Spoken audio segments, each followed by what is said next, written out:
தாய்லாந்தில் இருந்து தேடப்பட்டு வந்த தப்பியோடிய குற்றவாளி சாகில் சௌகானை மத்திய புலனாய்வு பிரிவு வெற்றிகரமாக மீட்டு வந்துள்ளது. மதுராவில் படகு கவிழ்ந்து விபத்து, தலா 2 லட்சம் ரூபாய் நிவாரணம் வழங்க பிரதமர் திரு நரேந்திர மோடி உத்தரவு. மாதவிடாய் ஒரு எக்ஸ்கியூஸ் அல்ல என்ற நடிகை ஸ்ரீலீலாவின் பதில் சர்ச்சைக்குள்ளாகியுள்ளது.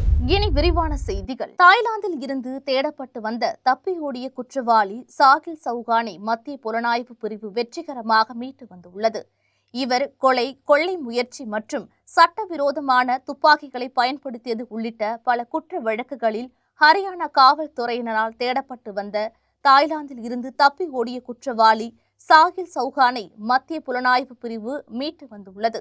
ஹரியானா, பஞ்சாப் மற்றும் சண்டிகர் பகுதிகளில் செயல்படும் பூபி ராணா கும்பலின் முக்கிய உறுப்பினர் சாகில் சௌகான் என்று சிபிஐ தெரிவித்துள்ளது.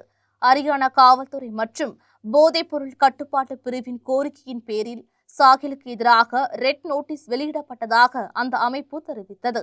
நேற்று டெல்லி சர்வதேச விமான நிலையத்தில் வந்த அவர் ஹரியானா காவல்துறை குழுவினரால் கைது செய்யப்பட்டார். கடந்த சில ஆண்டுகளில் இன்டர்போல் வழிமுறைகள் மூலமான ஒருங்கிணைப்பின் மூலம் 150க்கும் மேற்பட்ட தேடப்படும் குற்றவாளிகள் மீண்டும் கொண்டுவரப்பட உள்ளது குறிப்பிடத்தக்கது. உத்தரப்பிரதேச மாநில மதுராவில் படகு கவிழ்ந்து விபத்துக்குள்ளானதில் குறைந்தது 10 பேர் உயிரிழந்தனர். மேலும் 5 பேரை காணவில்லை என தகவல்கள் தெரிவிக்கின்றன. மீட்பு பணிகள் தொடர்ந்து நடைபெற்று வருகிறது.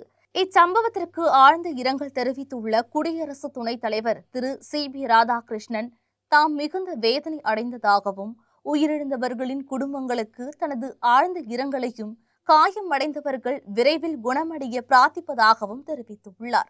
இச்சம்பவத்தில் உயிரிழந்தவர்களின் குடும்பத்தினருக்கு பிரதமரின் தேசிய நிவாரண நிதியிலிருந்து தலா 2 லட்சம் ரூபாய் நிவாரணம் வழங்க பிரதமர் திரு நரேந்திர மோடி அறிவித்துள்ளார்.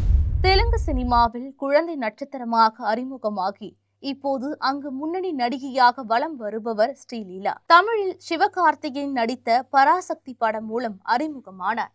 இவர் பவன் கல்யாணுடன் நடித்த உஸ்தாத் பகத்சிங் படம் கடந்த மாதம் வெளியானது. இப்படம் வெளியான பின்பு பெண்கள் குழுவுடன் உரையாடிய ஸ்ரீலீலா சொன்ன அந்த பதில் இப்போது இணையத்தில் சர்ச்சைக்குரியதாக மாறியுள்ளது. அந்த உரையாடலில் ஒரு பெண்ணாக நீங்கள் திரைத்துறையில் சாதித்த பெரிய சவால் எது?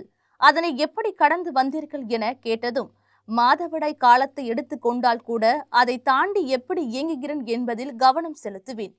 நான் எந்தெந்த பாடல்களுக்காக பெரிதும் பாராட்டப்பட்டிருக்கிறேனோ அவற்றில் பெரும்பாலான பாடல்களும் நடனம் ஆடும்போது நான் எனது மாதவிடாய் காலத்தில்தான் இருந்திருக்கிறேன். அதனால் அது எந்த வகையிலும் ஒரு சாக்கு போக்கு அல்ல என அவர் அளித்துள்ள பதில் பெரும் சர்ச்சைக்குள்ளாகியுள்ளது. மாதவிடாய் என்பது பெண்ணுக்கு பெண் வெவ்வேறு விதமாக நிகழும் ஒரு விஷயம். அதனை பொதுமைப்படுத்தி பேசுவது சரியா? அதிலும் ஸ்ரீலீலா நடிகை மட்டுமல்ல, மருத்துவம் பயின்ற ஒருவரும் கூட. அவர் இப்படி பேசுவது சரியா என பலரும் கருத்துக்களை பதிவிட்டு வருகின்றனர்.